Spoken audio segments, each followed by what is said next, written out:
कल्याण गुणाभिरामग सीता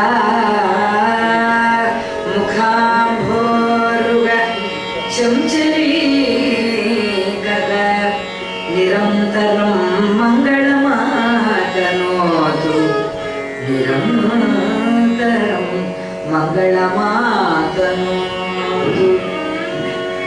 मनोजवं मारुततुल्यवेगं जितेन्द्रियं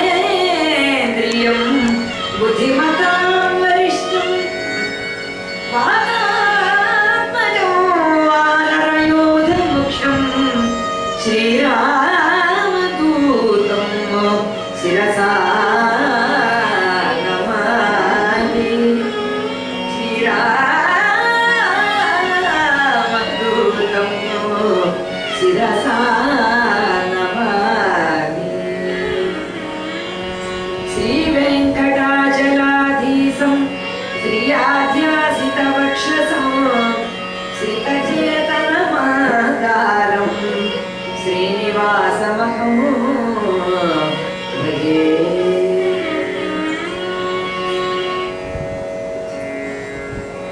ओम श्रीमते हनुमते नमः। जय श्रीमद् रमारमण गोविंद गोविंद आंजनेय वरद गोविंद गोविंद सीता समेत रामचंद्र मूर्ति की जय राजा राम प्रभु को जय आंजनेय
హృదయపూర్వకమైనటువంటి నమస్కారములు మరియు స్వాగతంతో ఈనాటి హనుమత్ వైభవ చరిత్ర హనుమాన్ యోగ సెంటర్ హ్యూస్టన్ మహాపట్టణంలో శ్రీ శ్రీ శ్రీ సద్గురువులు లోక శుభకాంక్షారతులు లోకోద్ధరణ కారణులైనటువంటి కారణ జన్ములు మహామహాగురువులైనటువంటి ఆచార్యులు శ్రీ శ్రీ శ్రీ శ్రీ శ్రీ అపర దత్తాత్రేయ అవతారులు నృసింహ భారతీ స్వామి వారి యొక్క అవతార స్వరూపులు పరిపూర్ణమైన దత్తస్వరూపంపై రక్షించడానికి వచ్చినటువంటి పూజ్యపాదులు పుణ్యపాదులు అయినటువంటి శ్రీ శ్రీ శ్రీ గణపతి సచ్చిదానంద స్వామి వారి యొక్క దివ్యమైనటువంటి ఆశీర్వచన బలంతో వారి యొక్క సంకల్ప బలంతో ఈనాటి హనుమత్ వైభవ చరిత్ర నాకు కథాగానం చేసేటువంటి అవకాశాన్ని కలిగించారు. ప్రతి ఒక్కరూ పెద్దలందరూ ఇక్కడ ఎందరో ఉన్నారు. అటువంటి పెద్దలందరికీ కూడా నేను హృదయపూర్వకమైనటువంటి ధన్యవాదాలను నమస్కారాలను తెలియజేసుకుంటూ నేను ఇంకా భారతదేశంలో ఉంటుండగానే ఫోన్ చేసి ఇక్కడ మళ్ళీ నాకు పోయిన సంవత్సరం ఇదే రోజుల్లో కథాగానం చేశా, మళ్ళీ ఈ ఏడాది ఎందుకు లేండి, పోయిన సంవత్సరం చూసాం కదా మీ మొహాన్ని, మళ్ళీ ఇంకో ఏడాది గ్యాప్ ఇవ్వండి అని అనుకుంటా పోయిన సంవత్సరం వచ్చారు. ఈ సంవత్సరం విఘ్నం జరగకూడదు, ద్వితీయ విఘ్నం జరగకూడదు అని ఒక పెద్ద మాట మాట్లాడారు విశ్వేశ్వరరావు గారు. నేను చాలా ధన్యవాదాలు తెలియజేస్తున్నాను. కేవలం ఈసారి నా యాత్రలో ఎందరో 20 మంది చిన్నారుల దాకా 16-18 ఏళ్ల పిల్లల దగ్గర నుంచి హరికథాగానాలు నేర్చుకుందుకు సిద్ధంగా ఉన్నారు. అందువల్ల ఈ 3వసారి నా యాత్ర అనేటువంటిది ప్రారంభమైంది. కొద్ది నెలలు మాత్రమే. ఆ యాత్రలో భాగంగా నాకు ఈ రోజున ఈ హనుమత్ వైభవ చరిత్ర మా శిష్యులందరికీ కూడా కొత్త హరికథ ఇది. నేను ఇప్పుడే ప్రారంభించాను దీన్ని, హనుమత్ వైభవ చరిత్రను. మా శిష్యులందరికీ కూడా ఒక గొప్ప భవిష్యత్తునివ్వబోతోంది ప్రతి హనుమత్ జయంతికి కూడా. అందువల్ల ఇంత గొప్ప కథాగానం చేసే అవకాశం నాకు కలిగించినందుకు మన దత్త యోగా సెంటర్ వారందరికీ, పెద్దలందరికీ, పేరు పేరున మహిళా తల్లులకు, ఇక్కడికి వేయించేసిన భక్తులందరికీ కూడా హనుమల అనుగ్రహ పాత్రులైన వాళ్ళందరూ ఇక్కడ చేరిపోయాం ఈ రోజున. ఇది మన భాగ్యం ముందర. అందువల్ల ఎందుకు పాత్రులమయ్యో మన కథాగానంలో మనం చెప్పుకుందాము. నాకు ఇంతటి భాగ్యాన్ని కలిగించినటువంటి మీ అందరికీ కూడా హృదయపూర్వకమైన ధన్యవాదాలతో, ఇద్దరు కూడా బాల పండితులు, నా వాయిద్య విద్వాంసులు ఇద్దరు కూడా పోయిన సంవత్సరం అంతటి కూడా మన టెక్సాస్ యాత్రలన్నింటినీ కూడా సుమారు 10 హరికథాగానాల వరకు వాయించి నాకు ఎంతో జయాన్ని కూర్చారు, ఎంతో సహకరించారు. వైలన్ పైన అబ్బాయి మను, తరువాత అబ్బాయి దత్తా ముళ్ళపూడి. మొదట వాళ్ళ తల్లిదండ్రులకు నేను నమస్కారం చేస్తున్నాను. మా దత్తా వాళ్ళ అమ్మగారు వాళ్ళు శ్రీనివాస్ గారు ముళ్ళపూడి, అమ్మాయి మణి, తరువాత మను తల్లిదండ్రులు అయినటువంటి మైథిలి శ్రీ సిద్ధార్థ గారికి నేను ఎన్నో ధన్యవాదాలు తెలియజేస్తున్నాను. వాళ్ళ కోసమని వాళ్ళ జీవితాలే ధారపోసేస్తున్నారు అటువంటి తల్లిదండ్రులు పిల్లల విద్య కోసమని. నేను వాళ్ళిద్దరికీ కూడా ఆశీర్వచనాలు చేస్తూ చిన్నవాళ్ళు కాబట్టి ఇంకా అట్టే ఆలస్యం చేయకుండా హరికథా పితామహులు శ్రీమద్ అత్సాడ ఆదిభట్ట నారాయణదాస్ గారు మాకు హరికథాగానాలు అనేటువంటివి అక్కడి నుంచి ప్రారంభమయ్యాయి. హరికథకు వారు ఆద్యులు. హరికథ అనేటువంటిది సంగీతంతో, నృత్యంతో, మంచి పురాణ కథ, మంచి హరిభక్తితో, చక్కని నాట్యంతో, సున్నితమైనటువంటి హాస్యంతో హరికథా గానానికి ప్రాణం గుండెకాయ హరిభక్తి. భక్తి లేని పూజ పత్రి చేతులు దాని పెద్దల మాట. కాబట్టి అటువంటి హరికథా గానాన్ని మీ అందరికీ వినిపించేటువంటి భాగ్యం కలిగించినందుకు ఈనాటి ఈ హనుమత్ వైభవ యజ్ఞంలో పాలు పంచుకున్న మీ అందరికీ కూడా నేను ఎన్నో ధన్యవాదాలు తెలియజేసుకుంటూ, కొంచెం కుర్చీలను ఇంకా ముందుకు జరుపుకుంటే బాగుంటుందేమో. నా మొహంలో భావాలు మీకు ఇంకా బాగా కనబడతాయి. మనకి మధ్య చాలా దూరం వచ్చేసేసింది, ఇంకొంచెం దగ్గరగా వచ్చేద్దాం మనం. దీన్ని ఇంకా ముందరికి లాగేసి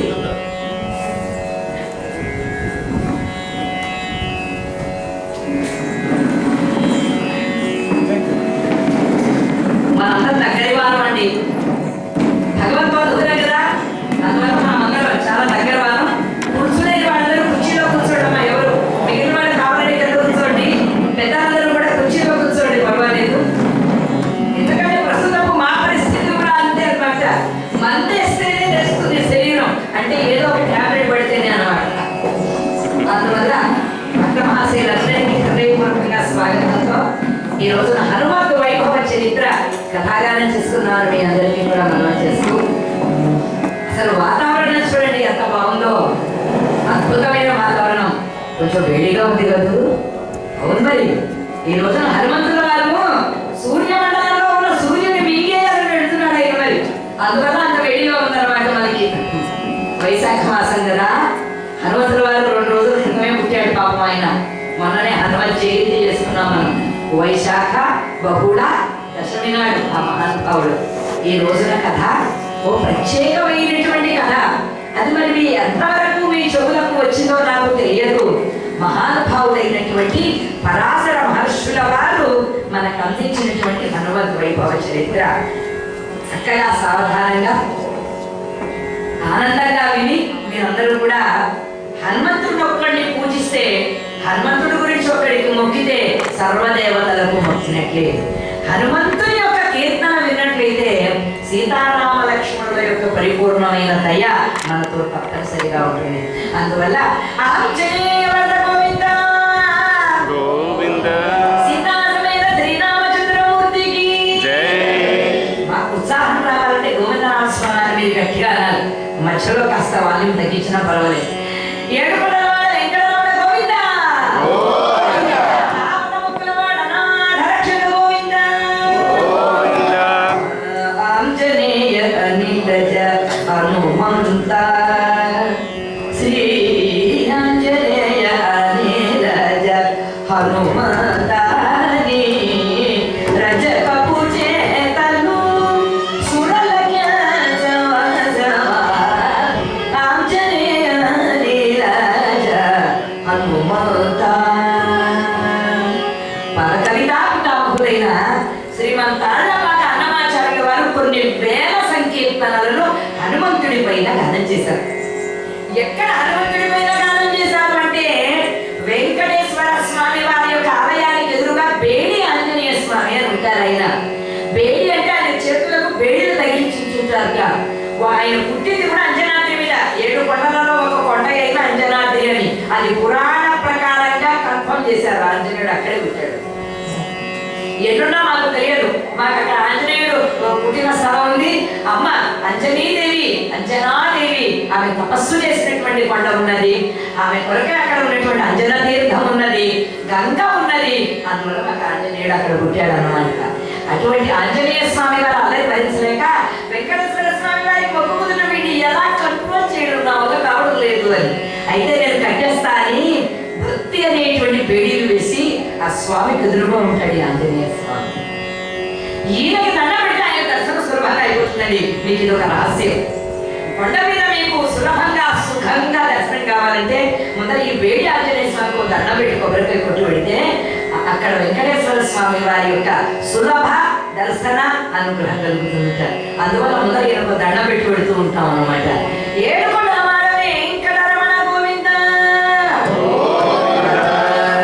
ఆంజనేయ నీరజ హనుమంత శ్రీ ఆంజనేయ నీరజ హనుమంత నీ రజక పూజేతను సుమలక్య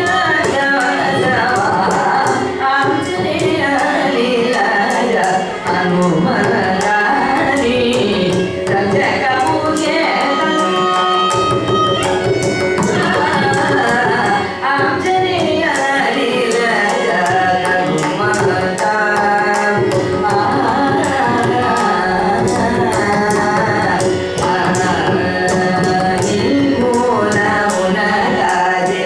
నెలవై సుగ్రీవుడు రాముని పోలి రాజయ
కొంతమంది జన్మలే అత్యద్భుతమైనటువంటి అద్భుతాలను సృష్టించే జన్మలని. ఆ జన్మలు ఉన్నతోన్నతులై ఈ సృష్టి ఉన్నంత వరకు ఉండి ఈ సృష్టినంతటినీ కూడా రక్షిస్తారు ఆ మహానుభావులు. అటువంటి అద్భుతమైన జన్మ, అటువంటి అద్భుతమైన జీవనము కలిగినటువంటి మహానుభావులు అవుతారు. వారిలో ఎన్నదగినటువంటి రామ భక్తాగ్రగణ్యుడు మనకి ఎవరైతే కవివరుడైనటువంటి ఆంజనేయ స్వామి వారు. ఆంజనేయ గోవిందా కవి సార్వభౌముడైనటువంటి ఆది కవీశ్వరుడైనటువంటి వాల్మీకి మహర్షి కలనాన్ని పెట్టి కూజంతం రామ రామేతి మధురం మధురాక్షరం కూజంతం రామ రామేతి మధురం మధురాక్షరం ఆరుహ్య కవితా వందే వాల్మీకి గోవిందం.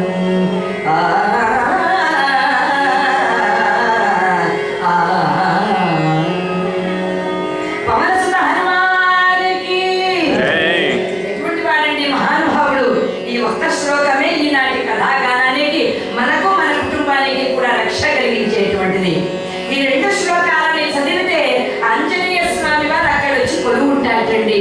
అటువంటి శ్లోకాలకు ఒకసారి మనసులో నమస్కారం చేసుకుని ఆంజనేయ స్వామి వారికి ఆంజనేయం మహావీరం బ్రహ్మ విష్ణు శివాత్మకము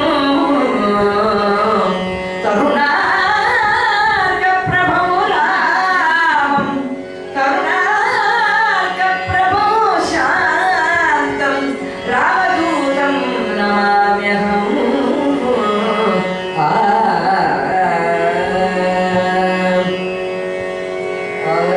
బుద్ధిర్బలం యశో ధైర్యం నిర్భయత్వ మనోగత అజాడ్యం వాక్పటుత్వం చ హనుమత్స్మరణాత్మే. హనుమంతుడు ఎటువంటి వాడు అంటే ఆయన ఇచ్చేటువంటి వరాలు ఉన్నాయి కొన్ని. ఆ వరాలలో మొట్టమొదటిది ఏమిటండి? బుద్ధి. కలియుగంలో కావలసినటువంటిది బుద్ధి ప్రచోదనం కావాలి. అందువల్ల ఆ బుద్ధి అనేటువంటిది సమయానికి తగినట్లుగా, అవసరానికి తగినట్లుగా అది పని చేయాలంటే దానికి ఆంజనేయ అనుగ్రహం చాలా సులభమైన మార్గం అండి మనకి. అందువల్ల బుద్ధి బలం, శక్తిహీనులు ఎవరైతే ఉంటారో వాళ్ళకి బలాన్ని ఇచ్చేటువంటి వారు బుద్ధి బలం. యశో ధైర్యం. ధైర్యం చాలా అవసరం. ఎటువంటి ధైర్యాలు దూరం అయిపోయినా మనోధైర్యం మాత్రం దూరం కాకూడదు. ధైర్య లక్ష్మి మనతో ఎప్పుడు ఉండాలి అంటే ఆంజనేయుని యొక్క అనుగ్రహం కావాలంటే మనకి. అందువల్ల బుద్ధిర్బలం యశో ధైర్యం నిర్భయత్వం. ఆ నిర్భయత్వం అనేటువంటిది, భయం అనేటువంటిది తొలగిపోవాలి. అరోగత, ఇది చాలా ముఖ్యమైనది కలియుగంలో. కలిగించేటువంటి లక్షణాలు ఏమిటంటే మొదలు ఏమన్నా లేకపోయినా మొదలు రోగాన్ని మాత్రం కలిగిస్తారు వాళ్ళు కలియుగం. అందువల్ల అరోగత, ఆ రోగాన్ని తొలగించే వారు ఎవరైనా ఉన్నారంటే సాక్షాత్తు ఆంజనేయ మహాస్వామి వారే. అందువల్ల మన సద్గురువులైనటువంటి మహాబహులైన శ్రీ శ్రీ శ్రీ గణపతి సచ్చిదానంద స్వామి వారు మనకందరికీ పరిపూర్ణ ఆంజనేయ కటాక్షం కలిగేటట్లుగా హనుమత్ సంస్థానాన్ని ఏర్పాటు చేస్తున్నారు. మనకి డల్లస్ లో ఉన్నటువంటి మరకర ఆంజనేయ స్వామి వారు కానివ్వండి, ఇప్పుడు మనకు సిద్ధం కాబోతున్నటువంటి సింధూర ఆంజనేయ స్వామి వారు కానివ్వండి, ఈ కలియుగంలోని మానవులకు ఏ ఏ శక్తులు ఏ దైవాన్నైతే ప్రసాదించగలరో, ఏ ఏ శక్తులైతే మానవ జాతిని ఉద్ధరించగలరో అటువంటి భగవద్గీత, అటువంటి ఆంజనేయ స్వామి వారు పిల్లలకు కావలసినటువంటి సంస్కారాలు, పెద్దలకు కావలసినటువంటి వైభవము, జాతికంతా కావలసినటువంటి శాంతిని, వీటన్నింటినీ కలిగించడానికి దీక్షా కంకణ బద్ధులైనటువంటి వారు శ్రీ శ్రీ శ్రీ గణపతి సచ్చిదానంద స్వామి. ఆ మహాస్వామి వారి యొక్క దివ్య పాదాలకు ఒకసారి నమస్కారములను సమర్పణం చేస్తూ హనుమంతుల వారు ఆయన ఆంజనేయం మహావీరం బ్రహ్మ విష్ణు శివాత్మకం కరుణార్క ప్రభం శాంతం రామదూతం నమామ్యహం. అందువల్ల అటువంటి ఆంజనేయ స్వామి వారి యొక్క పాదాలకు నమస్కారం చేసి ఈనాటి మన కథాగానంలో వ్యాసం వశిష్ఠనంతారం సిద్ధే పౌత్రమ కల్మషం పరాశరాత్మజం వందే సుఖదాత్మక పోనిధ్యం. రెండవ మహర్షి అయినటువంటి వ్యాస భగవానుల సాక్షాత్తు నారాయణ స్వరూపుడైన నారాయణుని యొక్క దివ్య అవతారాలలో వ్యాస భగవానుల వారు ఒకరు. అందువల్ల అట్టి భగవద్గీతని సృష్టికి అందించినటువంటి మహానుభావుడికి కూడా ఒక్కసారి నమస్కారం చేస్తూ, ఎందుకంటే ఆయనకు నమస్కారం చేస్తూ ఆయన తండ్రి గారు ఉన్నారు పరాశరుల వారు, వారు అందించారు హనుమత్ వైభవాన్ని. తృప్తి కలగలేదు కొడుకు అందించినటువంటి వాల్మీకి మహర్షుల వారు అందించినటువంటి ఆంజనేయుడి యొక్క భాగాన్ని రామాయణంలోది కుమారుడైనటువంటి వ్యాస భగవానుల వారు అన్నట, వేదాలన్నీ నువ్వే తీసుకుని విభజించావురా వ్యాస, భారత భాగవతాలన్నీ నువ్వే తీసుకున్నావు, సమస్త 18 పురాణాలు నువ్వే తీసుకున్నావు. నన్ను నీ శిష్యులందరూ అడుగుతున్నారు, నీ కొడుకుని రచన చేశారు కదా, తండ్రి గారిగా మీరు ఏం చేశారు అని. నేనేం చేయలేదు నాయనా అని చెప్పాల్సి వస్తుందిరా, నాకు ఒక్కటైనా ఉంచావా నువ్వు అని. అది ఈశ్వర సంకల్పం నాన్నగారు. ఒక్కసారి మీరు ఛానల్లోనికి వెళ్ళండి, ఈశ్వరాజ్ఞ ఎలా ఉంటే అలా చేయండి అన్నాడు ఆయన. అప్పుడు పరాశరుల వారు నైమిషారణ్యంలోనికి వెళ్ళారు. నైమిషారణ్యంలోనికి వెళ్ళి ఏకాగ్రతతో ఆయన ఛానల్లో ఉన్నటువంటి సమయంలో కొంతకాలం జరిగిన తరువాత అక్కడ ఆకుపచ్చనైనటువంటి దేహంతో కాంతివంతాలైనటువంటి నయనాలతో రామనామ గానంతో హనుమత్ సాక్షాత్కారం అక్కడ జరిగింది. ఆంజనేయ వరద గోవిందా అలా జరిగింది. ఆయనకి జరిగిన తరువాత అప్పుడు ఆయన చెప్పారన్నమాట, హనుమంతునిగా నా చరిత్రను నువ్వు రచించవలసింది అని ఆయనకు ఆజ్ఞ జరిగింది హనుమంతు స్వామి వల్ల. అలా జరగగానే అప్పుడు ఆయన వచ్చారు, ఒరే నాయన ఇది హనుమత్ చరిత్ర నాది, నువ్వు దీన్ని మాత్రం